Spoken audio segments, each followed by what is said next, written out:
আছে। আজ যদি আপনি কোনো বিষয়ে যাবেন আপনি পুলিশের কাছে, সেখানেও আপনার আশ্রয় নাই। যাবেন আপনি র্যাবের কাছে, সেখানেও আপনার আশ্রয় নাই। যাবেন আপনি আইন বিভাগে, সেখানেও আপনার আশ্রয় নাই। প্রতিটা জায়গায় সরকারের কেন রয়েছে। এই জন্য সবাই এগিয়ে আসুন, আমরা সবাই দুর্নীতিমুক্ত বাংলাদেশ গঠন করি। আজ দুর্নীতির বিষয়ে কথা বলেছিলাম যে আমাদের মাজারুল স্যার পরে বলছেন যে আমরা স্বাধীন হয়েছি কিন্তু মুক্তি পেলাম না। আমি আমাদের মাজারুল স্যারের কথায় আমি খুবই সাধুবাদ জানাই, আমার খুব ভালো লাগে এই কথাটা। আসলে আমরা স্বাধীন হয়েছি, আমরা স্বাধীনতা অর্জন করেছি, কিন্তু আমরা মুক্তি পেয়েছি না। আজ পর্যন্ত আমরা মুক্তি পাই নাই।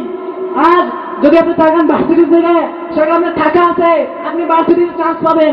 টাকা নাই তো ভার্সিটিতেও চান্স নাই। আপনি চাকরি ক্ষেত্রে আছে আপনার যোগ্যতা আপনাকে চাকরি দেবে না। যদি আপনার টাকা থাকে তাহলেই চাকরি পাবেন। এজন্য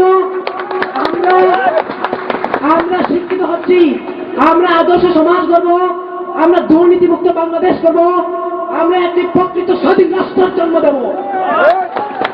আমরা নতুন ইতিহাস রচনা করব, আমরা নতুন ইতিহাস রচনা করে দেখিয়ে দেব যে আমরাই একটি শান্তিকামী দেশ গঠন করতে পারি, একটা গণতন্ত্র প্রজাতান্ত্রিক বাংলাদেশ সরকার। অথচ যদি সঠিক কথা বলছি, আমরাই সঠিক কথা বলবো, আমাদের শিক্ষকরা সঠিক কথা বলবেন। কিসের জন্য?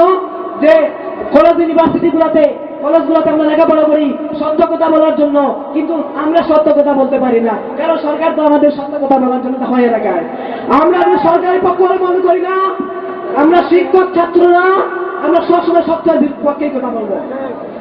পরিশেষে আমি সকলকে ধন্যবাদ জানাই এবং সবাইকে আহ্বান জানাই, এগিয়ে আসুন, সচেতন হন, সজাগ হন, একটি আদর্শ এবং সুন্দর রাষ্ট্র গঠন করার জন্য এগিয়ে আসি।